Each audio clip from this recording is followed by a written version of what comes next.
তোমরা আগে ভিডিওটা দেখো, তারপরে আমি কথা বলছি। শশাগোরা শৈলমোহী করে টলমল, টলমল করে গো, টলমল করে গো, মহাপ্রভুর পদ ধরে টলমল করে গো।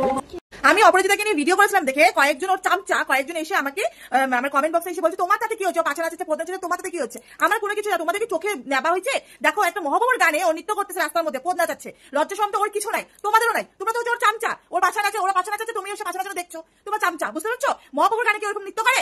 এরকম নৃত্য কেউ করে? লজ্জা শরম করে না? রাস্তার মধ্যে নিচে মান সম্মান ডুবাচ্ছিস, আমাদের মহাপ্রভুর গানটা গাইছে সেটারও মান সম্মান ডুবাচ্ছিস। কিছুদিন আগে ওই টিয়া ভিডিও করেছিল কিন্তু ও করেনি, ওকে কি ওর গান দিয়ে করেছিল, তখন মানুষ অনেক কিছু বলছো। আজকে কি অপরাজিতা করতেছে, আজকে কেউ কিছু বলবে না? কেউ কিছু বলবে না, কেউ ভালো বলে কেউ কিছু বলতে পারবে না। তোকে ধিক্কার জানাই, ধিক্কার, সত্যিকারের কথা বললাম। তুই রাস্তায় নাচার পাছা নাচার জন্য মহাপ্রভুর নাচতে তুই চুজ করছিস? তুই লজ্জা করে না রে বিহায় মহিলা? তুই লজ্জা করে না? হ্যাঁ, ঠাকুরের গানটাও তোরা ছাড়লি না, ঠাকুরের গানটা তোকে রাস্তার মধ্যে পদ নাচাতে লাগবে? তুই এত অশুভ, এত অভদ্র, তোকে এত কিছু বলা হয় তারপরে তুই এগুলো করিস? হ্যাঁ, তুই নির্লজ্জ মহিলা কোথাকার, তুই লজ্জা সম্পর্কে নিজে কিছুই নাই, নিজে যা করিস করিস। তুই ভোজপুরি গানে পাছা নাচাস ঠিক আছে, তুই ঠাকুরের গানটা, আমাদের মহাপ্রভুর গানটাকেও তুই নষ্ট করলি।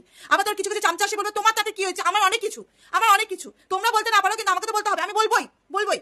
ও ভোজপুরি গানে পাছা নাচে, পদ নাচে, বর থানসাপ দিয়ে দাঁড়ায় থাকে, ওকে ওইসব পাহারা দেয় ঠিক আছে, তাই বলে মহাপ্রভুর গানটা এরকম নচ্ছাপনা করবে রাস্তার মধ্যে? লজ্জা শরম করে না তোদের? তো লজ্জা তো ঠাকুরের ভয় নাই তোদের নাকি? কি আমি তো বুঝিয়ে পাই না তোদেরকে রে। আমি তো বলে তোর খুন্তি দেয়, গরম খুন্তি দেয়, তোর মধ্যে ছ্যাক দেওয়া দরকার পাছার মধ্যে, তখন বুঝবি পদতল বেড়ে যাবে তখন, বুঝছিস? জানোয়ার মহিলা কোথাকার।